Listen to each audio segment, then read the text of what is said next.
Agora, deve ter sido nesse momento que André, sentado ao lado de Simão, como todos nós juntos, se nessa noite eu dissesse, gostaria de ouvir um testemunho de alguém que foi salvo por sua graça. Bem, teríamos que terminar o culto às 2 horas da manhã. Todos gostariam de contar o que sabem sobre ele, se você alguma vez o conheceu. Oh, há algo sobre isso que você deseja contar a todos, porque você sabe do que está falando. Não é uma crença confusa ou mais ou menos em algo, é algo quando você recebe a Cristo como seu Salvador e o Espírito Santo entra em sua vida. Você sabe que algo sucedeu, pois você estava lá e foi com você que sucedeu. Se você já foi curado pelo poder de Deus, não há nada no mundo que possa tirar isso de sua mente. Eles não conseguiriam tirar mediante explicação, porque você sabe. Eu penso que toda pessoa que sai para pregar o Evangelho nunca deveria ir até que tenha uma experiência pessoal do batismo do Espírito Santo. Creio que essa foi a qualificação que Jesus exigiu deles. Ficai na cidade de Jerusalém, até que sejais revestidos do poder. E então sereis minhas testemunhas em Jerusalém, Judéia, Samaria e Shreveport, Louisiana. Se fosse lido assim. Espero que não pareça sacrílego, mas vocês entendem o que eu quero dizer com isso.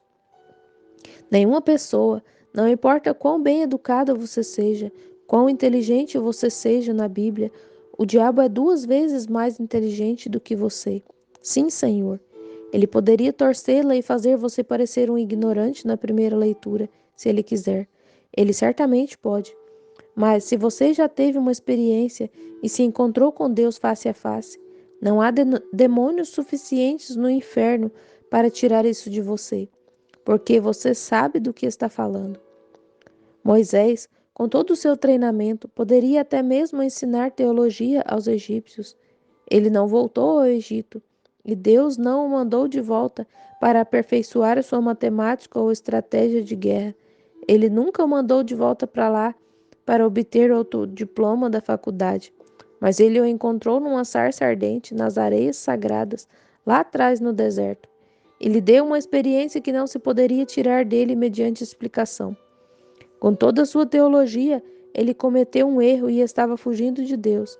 Mas quando se encontrou com Deus face a face, algo lhe aconteceu que ele estava pronto para voltar ao Egito. Não importavam quais fossem as circunstâncias, ele estava no caminho, porque teve uma experiência. Ele sabia do que estava falando. E é assim com todo crente que recebeu o Espírito Santo.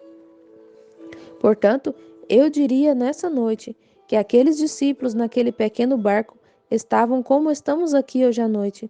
Todos nós queremos contar a alguém, contar uma experiência. Gostaríamos de contá-la em detalhes. É assim que eles estavam. Então, deve ter sido André o próximo. Ele simplesmente já não podia se conter mais. Eles haviam puxado os remos no barco que provavelmente estava flutuando naquele instante. A escuridão estava chegando e ele disse: Irmãos, o que todos nós podemos dizer sobre isso? Vocês se lembram da época em que íamos a Jericó? E ele disse que precisava passar por Samaria? E nos perguntamos por que ele iria até aqueles samaritanos. Mas quando ele veio à cidade, sentou-se junto ao poço e nos mandou para a cidade buscar comida. E quando voltamos, vocês se lembram? Todos nós somos testemunhas disso. Chegamos perto e o ouvimos falar, e todos estávamos maravilhados com isso. Nosso Senhor falava com uma mulher, como se estivesse falando com ele. Mas ouvimos a conversa quando paramos atrás do arbusto ou atrás do muro, quando ele pediu: Mulher, dá-me de beber. E ela respondeu: Não é costume para vocês, judeus, pedirem um favor a um samaritano, a uma mulher de Samaria. Há uma segregação. Nós não temos relações entre nós. Porém, ele lhe disse: Mas se você soubesse quem está falando contigo, aí está. Se tu conheceras quem é que fala contigo, tenho certeza de que todos os pecadores aqui, sentindo a presença e a atmosfera de estarem sentados juntos nessa noite em lugares celestiais em Cristo Jesus, e esse pequeno sentimento que está lhe dizendo, se você soubesse quem está falando contigo, Você deveria ter essa experiência. Talvez essas pessoas estejam certas. Você está pensando em seu coração. Isso é Deus falando. Se tu conheceras quem é. Se tu conheceras quem é que fala contigo, tu me pedirias de beber, e eu te daria a água que você não vem tirar aqui. E ela argumentou: o poço é fundo e não tens com que tirar, e assim por diante. Mas ele disse: a água que eu dou é vida, brotando vida eterna.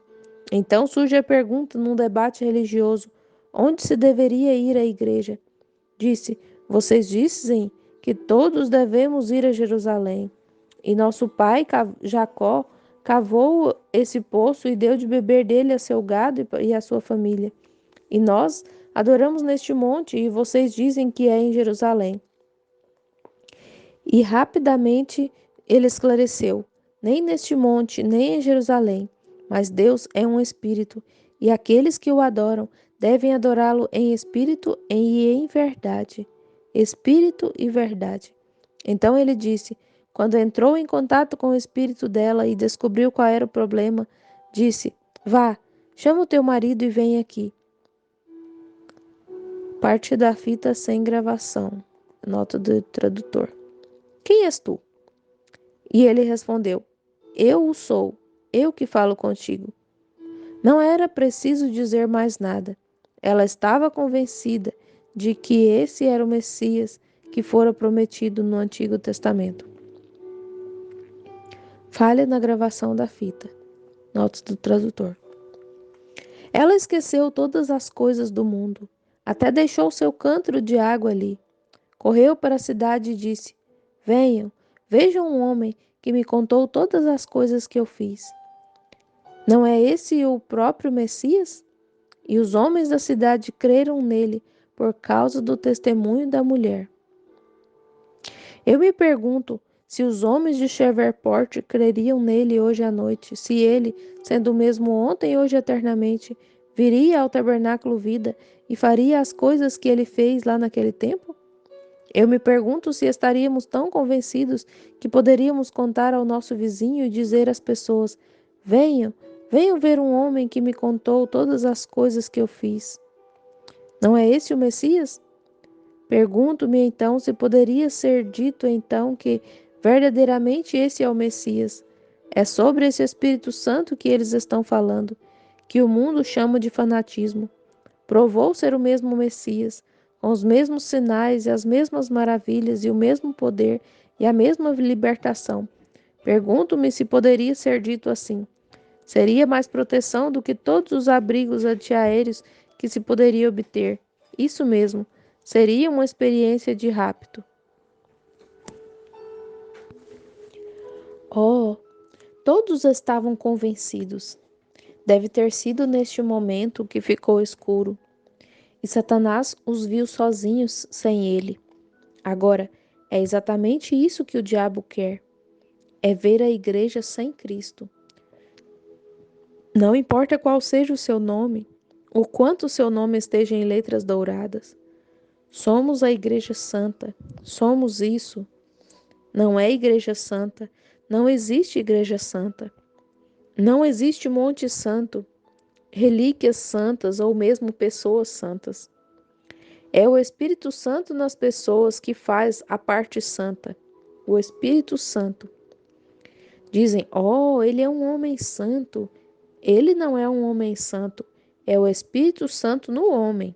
Eu sempre como que discordo do diabo, os atos dos apóstolos.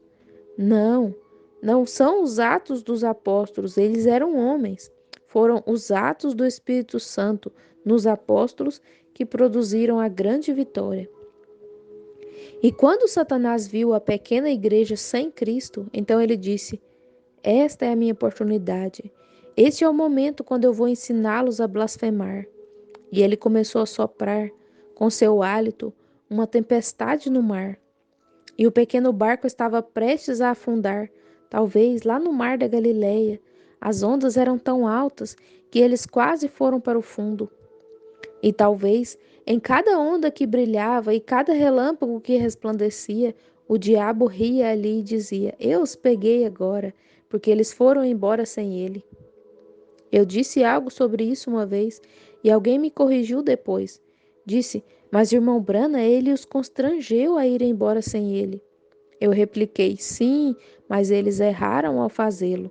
Eu pontuei, quando Elias e Eliseu, os quais eram um tipo de Cristo e a igreja, Eliseu recebeu uma porção dobrada do Espírito. As obras que eu faço, vós também fareis, e maiores do que essas fareis. Quando o manto que estava sobre ele, o Espírito Santo que estava sobre ele, cai sobre a igreja. Porque ele era um só homem, e a igreja é universal. Mais do que isso, vós também fareis, porque eu vou para um Pai. E Eliseu sabia mais sobre isso, sendo um profeta, do que a igreja hoje. Elias disse, quando estavam juntos, disse, fica aqui, o Senhor me chamou lá, estou indo à escola dos profetas. Mas Eliseu, como a igreja deveria ser hoje, vive o Senhor Deus, que não te deixarei, porque ele tinha um objetivo em mente e seus motivos certamente estavam corretos. Quando chegou à escola dos profetas, ele disse, fica aqui, o Senhor me chamou ao Jordão. Ele respondeu, vive o Senhor e vive a tua alma, que não te deixarei. Ele não podia deixá-lo, ficou ao lado dele, os dois olhos fixos nele, agarrando-se a ele. É isso que a igreja tem que fazer hoje. Não importa o que venha ou o que vá, agarre-se a ele. Se a igreja esfriar, não importa o que aconteça, agarre-se à mão imutável de Deus. Agarre-se ao Calvário e fique lá. Essa é a maneira de se obter algo de Deus. Agarre-o. Não deixe o diabo te afastar. Os discípulos diziam: onde tu fores, eu irei.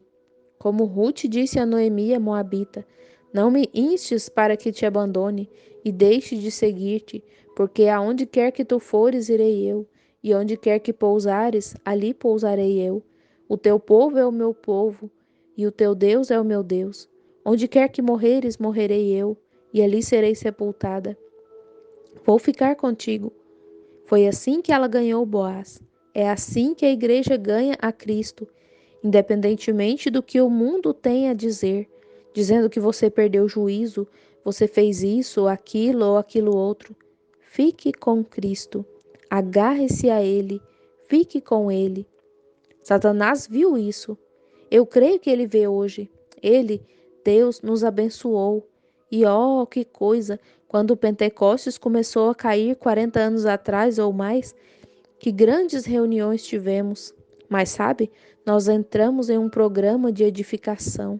Tivemos que edificar escolas, seminários e coisas para nossos pastores, para que eles tivessem um discurso mais eloquente, para que os ensinassem a ser doutores e os tornassem supervisores gerais e doutores em divindade e todos esses grandes nomes. Satanás viu tudo isso e agora o mar está agitado. Ele vê que a igreja seguiu um grande programa de edificação ou algum tipo de coisa grande como essa e partiu sem ele, tornando-se clássica, formal. O que precisamos hoje é de um revivamento à moda antiga, um poder do Espírito Santo novamente na igreja. Deus sabe que precisamos disso em todas as igrejas, mas nós seguimos para os clássicos, queremos agir como o restante das igrejas, o restante. Vós sois um povo peculiar, um sacerdócio real, uma nação santa, separada e chamada. Deus sabe que precisamos da igreja de volta com o Espírito Santo novamente. Mesmo se tivéssemos que. Não importa o que tenhamos que fazer, simplesmente não o deixemos. Fique com ele. Às vezes isso significa muito. Às vezes custa algo. Qualquer coisa que não lhe custe algo, não vale a pena ter. Todas as grandes coisas têm que ser pagas.